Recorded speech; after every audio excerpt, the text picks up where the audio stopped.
Midjourney, the AI image company, just announced a full-body medical scanner. Yes, really. The key is a partnership with Butterfly Network, a company that put an entire ultrasound machine onto a single silicon chip. Traditional ultrasound uses piezoelectric crystals.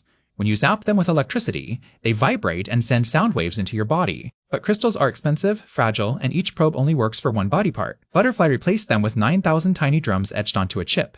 These capacitive micromachined transducers, or CMUTs, work like microscopic speakers. A voltage flexes a membrane, creating ultrasonic waves. One chip can image your whole body. Butterfly sells theirs for $2,000.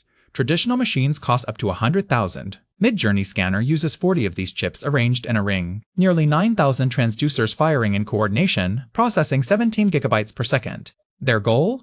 1 billion full-body scans per month. No radiation, no giant magnets, just sound, water, and 60 seconds.